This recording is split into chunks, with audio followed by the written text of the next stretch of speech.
Evening all. So yeah, welcome everyone to episode 23, Shark Attack Case Files. So what we're going to do, we're actually going to go back to Tasmania, which we're going to cover another one of these Tasmanian attacks because they're bloody good, these ones. So we're going to go to a little island just off the north coast of Tasmania. This island here, 10th Island, tiny little island, just a colony for fur seals basically. So yeah, we already looked at the statistics here. We know there's been 6 documented great white shark fatalities on Tasmania. We covered this Lackland Island one, so we're just going to cover this 10th Island one. But before we cover the attack that actually took place, we're just going to look at an incident that took place a couple of years ago, July 29th, Wednesday, 2020, when a large great white shark actually attacked a boat with some sightseers who went to the island to look at the seals. So what I'll do is I'll cut to a video because it's very, very interesting, the behavior of the seals, and then why this shark attacked this boat very aggressively, showing some aggressive territorial behavior, because it kind of leads into this attack that we're going to go through. So I'll cut to that video and hopefully edit it back in. So yeah, see you in a minute.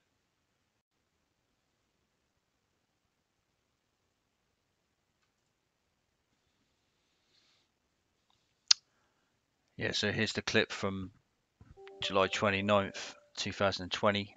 This is 10th Island. Same scenario when Terry was in the water with the group of divers. Seals in the water. They were swimming towards the island, so Terry would have stopped midway. Same scenario, so they're going towards the seals. The seals are coming towards them. Here they come.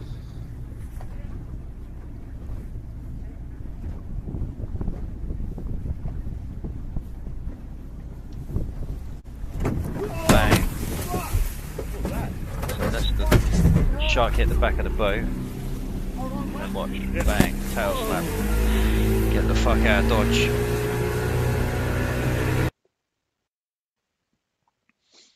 So hopefully we're back after the editing job.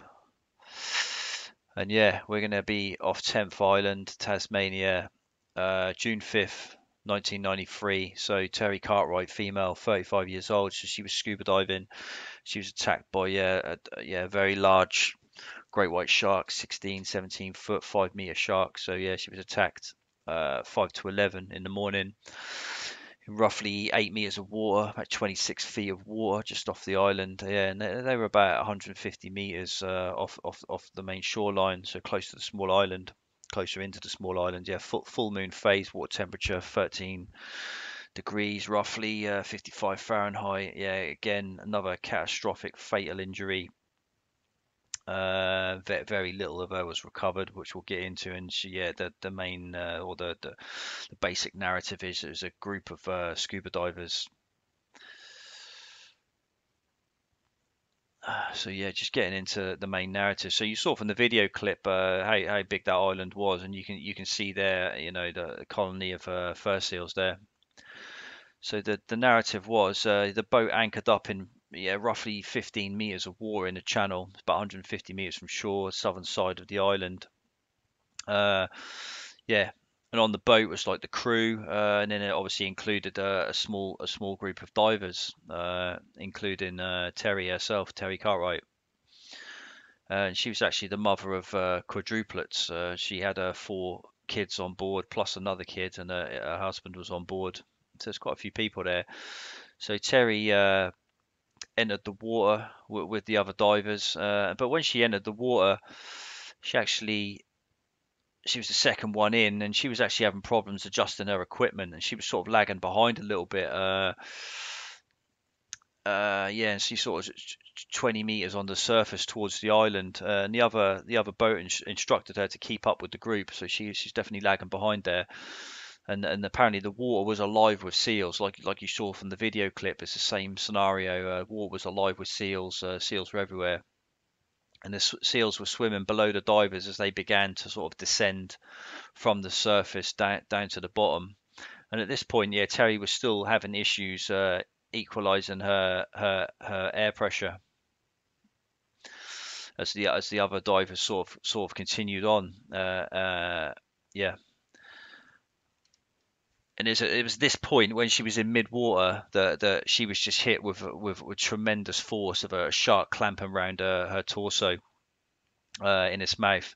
And it's that point, obviously, the seals just completely vanished, and then the divers sort of like were obviously in shock, so they went a few meters deeper down to hide out in some rocks, so that they just hid out basically while this attack took place, because there was nothing they could do until the shark released her body. So the other divers were sort of hiding on the bottom. The shark released Terry's body, let her bleed out, like just like the other attack. So, and then after a couple of minutes, once she bled to death, the shark returned and then just took the rest of her body away into deeper water. And then what the other divers done is they just made their way slowly to the small island, the small seal colony, and they actually managed to pull themselves up onto the side of the island.